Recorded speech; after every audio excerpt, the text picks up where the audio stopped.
So you and I have talked a lot about like some pretty heavy mental health stuff, over the last couple of years.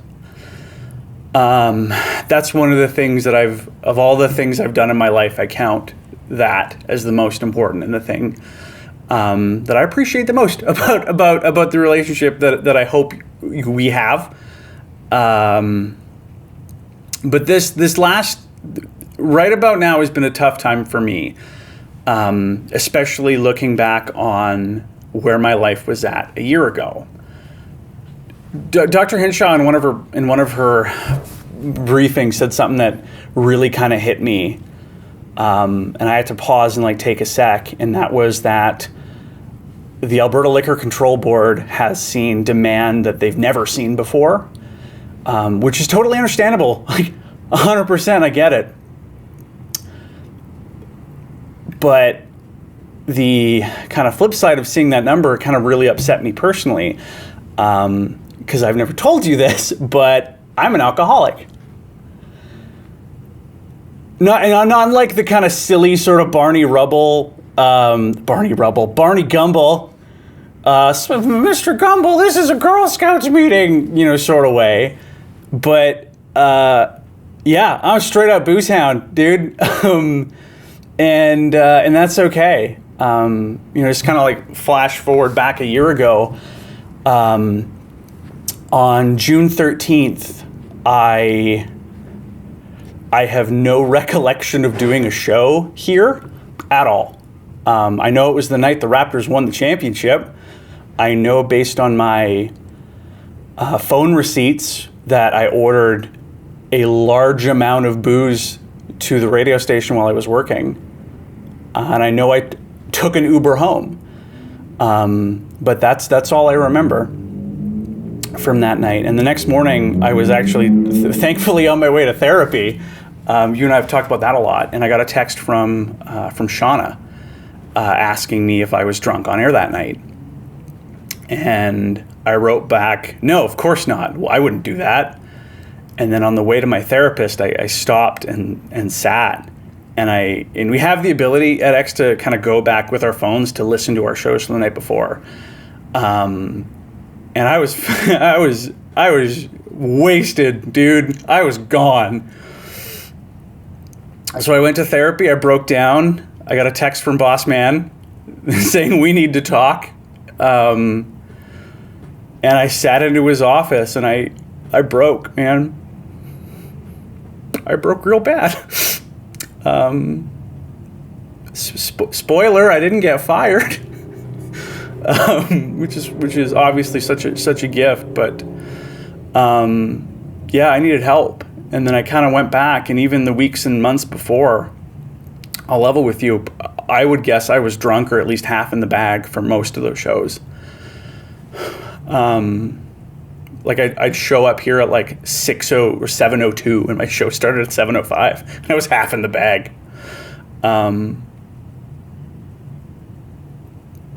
But that's, as fucked up as that sounds, it's okay. Because I reached out for a different type of help that I never had before. I spent some time in a rehab center, which was a whole different run of experiences. And I got myself into some recovery programs. And, now on my 1 year sobriety date, I never thought I could say that, and that's really cool. I'm really grateful to be an alcoholic. It's a really cool thing.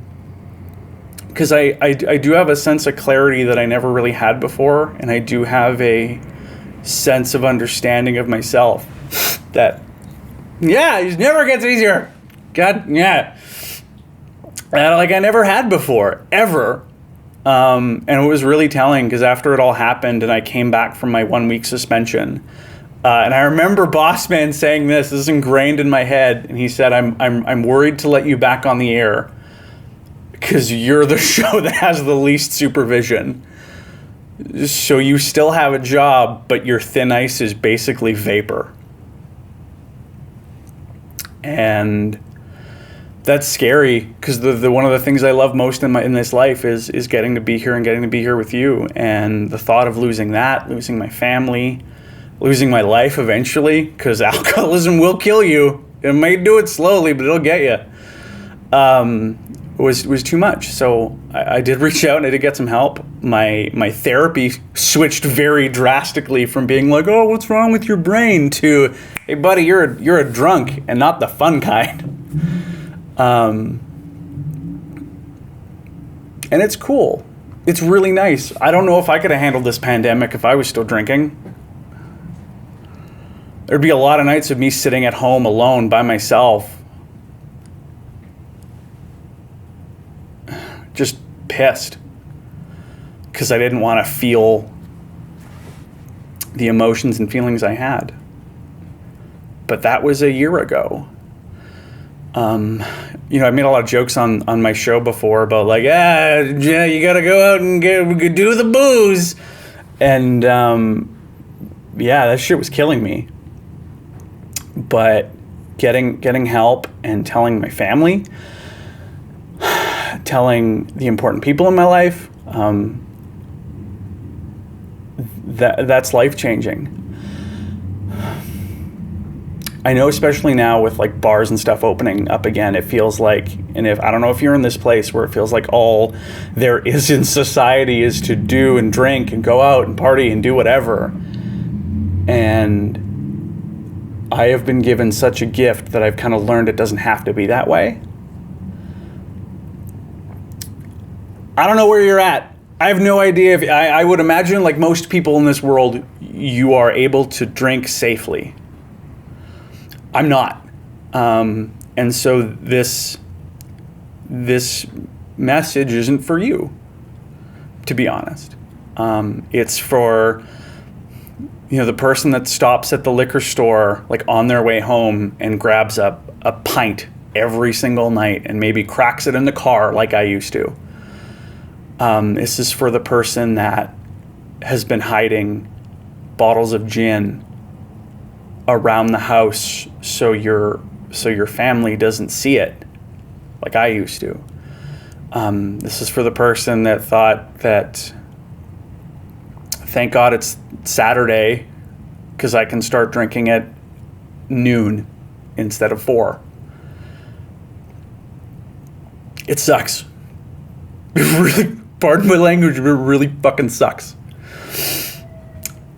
But if you think you might have a problem, and if COVID may have kind of pushed you into a place where you're reassessing what your relationship is with alcohol,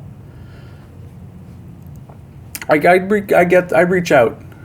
One thing that really struck with me was a conversation with Angela that I had like right after I quit drinking, like maybe a week or half, 2 after.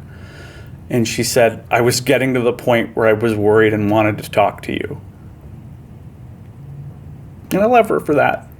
And I love Shauna for texting me and reaching out and seeing if I was okay. And I'm so lucky to have a support network. And I will bet you anything that you have a support network too. You just might not necessarily know that it's there.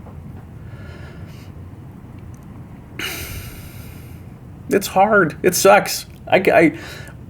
Part of me wants to miss, the feeling of going to McMahon or a Roughnecks game or whatever and having a few beers.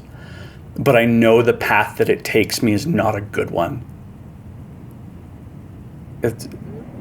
And the path I have now, where I have a sense of clarity with my family, with my job, with my loved ones, my dog even, is something that I can't give up. I don't want to give up. And sometimes it's going to be hard. And sometimes I'm really going to want to drink. But that's not an option for me anymore. And that's really cool. I'm really lucky to be an alcoholic.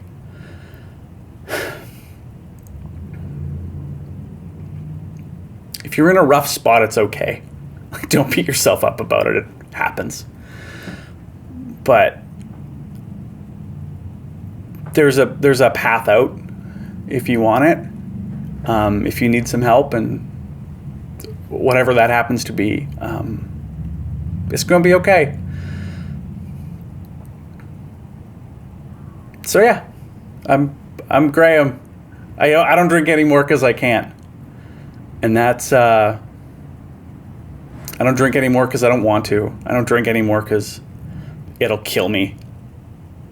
That sounds harsh, but that's kind of cool. I have very few things in my life that are certain, and that is one of them. It's pretty cool to wake up every day and not be worried about what I did the night before. So if you're in a rough spot, it's okay. I still love you for it. You'll be able to get out of it. Because I sure as hell didn't think I would, but I'm still here. I don't know how thick the thin ice is. I hope it's not vapor anymore. But that's how it is. You live and grow. So I hope you're okay. I hope you're holding up with all this. I don't know how to stop saying words now. Jazz hands.